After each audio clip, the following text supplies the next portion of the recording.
nayo.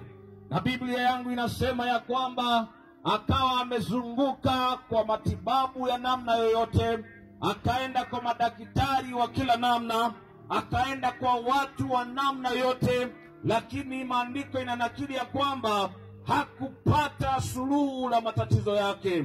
Maandiko inasema ya kwamba siku moja akasikia habari za Yesu, ya kwamba Yesu wa Nazareti alikuwa anapita, na akasema ndani ya moyo wake ya kwamba leo nitasongea ili kwamba nikamguze huyu Yesu.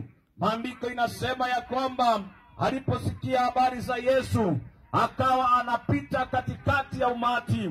Hakuangalia ni nani atakayemwangalia, hakuangalia waliokuwa karibu na yeye, kwa sababu alijua yale matatizo alionayo yalikuwa matatizo yake yeye mwenyewe. Kwa sababu mama huyu alikuwa ameteseka miaka 12. Maandiko inasema ya kwamba alienda kwa matibabu ya kila namna. Ninaona mama huyu akienda kwa kila maeneo, akaenda kwa waombaji wa kienyeji, akaenda kwa madaktari wa kiasilia, akaenda kwa madaktari wa kizungu, akaenda kwa madaktari wa Kiafrika, ili kwamba apate matibabu, ili kwamba shida zake zipate kuisha. Biblia inasema ya kwamba licha ya kuenda kwa watu hawa wote, hakupata suluhu ya matatizo yake. Maandiko inaendelea kunakili ikisema ya kwamba siku hiyo moja akasikia habari za Yesu, licha yeye kuenda kwa waombaji.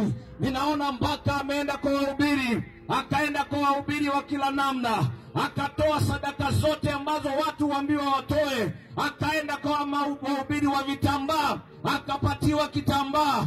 Akaenda kwa wahubiri wa mafuta, akapatiwa mafuta.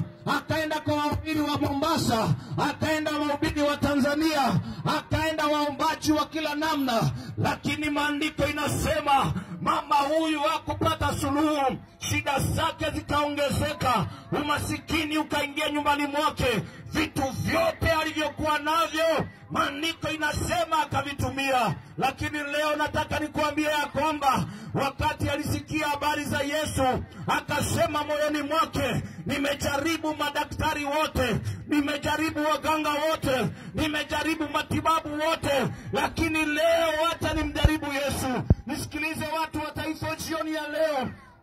Hatuja kuja hapa kwa sababu ya dini yetu. Hatuja kuja hapa kupinga kanisa lolote. Hatuja kuja hapa kupinga mtu yeyote. Bali tumekuja kuwaletea habari ya Mwokozi ambaye popote anaenda anatenda mema.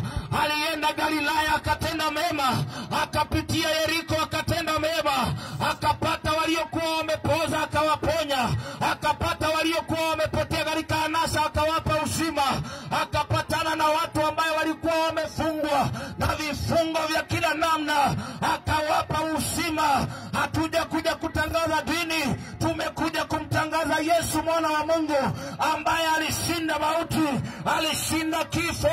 Leo ameketi katika kiti cha kiume cha Mungu akiombea wanadamu. Anastutuma hapa jioni ya leo tukutangazie wewe ambaye umetafuta matibabu kote, umetafuta suluhisho ya maisha yako lakini bado haujapata. Leo tumekuletea Yesu ambaye anabadilisha maisha ya watu. Andiko inasema ya kwamba wakati mama yule alisikia ya kwamba Yesu anapita, akaingia katikati ya umati. Hakuangalia watu wanasema nini. Mtu ametokwa na damu miaka 12. Damu ilikuwa inamtoka usiku na mchana, lakini akasema leo nitajaribu Bwana Yesu. Nisikilize mtu wa taifa, leo nimekuja kukutangazia Yesu ni mzuri. Njoo muonje ujue ni mzuri. Sisi ambaye tuko hapa leo tulimuonja huyu Yesu akabadilisha maisha yetu. Sisi ambaye tumesimama hapa leo hatukuwa na matumaini ya maisha, lakini wakati ambapo tulikutana na Yesu akabadilisha maisha yetu. Ule mwanamke akapita kwa watu, hakuangalia watu wanasema nini, kwa sababu watu walikuwa wamemsema mama ambaye anatokwanga na damu, mama wa mateso, mama wa kuhangaika. Wengine wakasema alirogwa, wengine wakasema ni laana ya jamii, wengine wakasema ni mikosi ya familia. Lakini Biblia inasema mama akapuuza mambo yale yote, akasema leo nitaenda nikaliguze pinde la vazi ya Yesu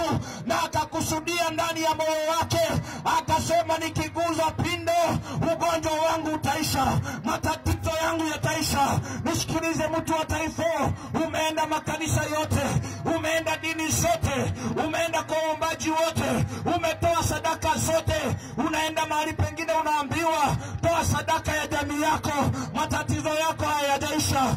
Ukaenda ukaambiwa nunua kifagio kitafagia mapepo kwako, mapepo hayajaisha.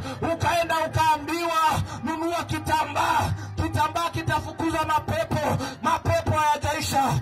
Ukanunua maji ya upako, ukanunua kila kitu, lakini leo hatujakuletea hiyo. Tumekuletea Yesu mwana wa Mungu. Wewe jipenyeze pole pole kama huyu mwanamke, ukaliguze pindo la vazi ya Yesu. Shida zako zinakauka, matatizo yako yanakauka, mateso ulionayo kwa ndoa yanaisha, mateso ya familia yanaisha. Bora tu jipenyeze pole pole. Mpe Yesu makofi milioni 700. Anaitwa Yesu mwana wa Mungu. Watu wa mji huu Yesu anaweza mambo yote. Haijalishi wamekuambia ulele sadaka gani, haijalishi wamekuambia ufanye mambo gani. Leo hatuhitaji sadaka. Yesu alitoa sadaka yako mara moja, akasema yote yamekwisha. Magonjwa yote yamekwisha, kansa imekwisha, diabetes imekwisha, kisukari imekwisha, asma imekwisha. Wewe mjaribu huyu Yesu, jaribu Yesu ambaye tunahubiri. Kama Yesu wako hajatenda, njoo ukaguze huyu wetu ambaye ni yule mwanamke alimgusa, na alipomgusa Biblia inasema ya kwamba damu yake ikakauka, akapata uponyaji. Huyu Yesu anaweza badilisha. Sijui dini imekuambia nini, sijui mahali unakokwenda wamekuambia nini. Leo mimi ninakuambia kuna Yesu ambaye anaweza mambo yote. Yote aliyowashinda wanadamu, yeye anaweza. Yaliyowashinda madaktari wa kienyeji, yeye anaweza. Yaliyoshinda waganga wa taifa, Yesu anaweza. Wachawi wa taifa, Yesu anaweza. Kujeni mumjaribu huyu Yesu. Yeye anaweza badilisha maisha, anaweza okoa waliofungwa. Mama yule alipoguza tu pinde la vazi ya Yesu, damu yake ikakauka. Leo kuna mtu shetani amemtesa. Leo kuna mtu ameteswa na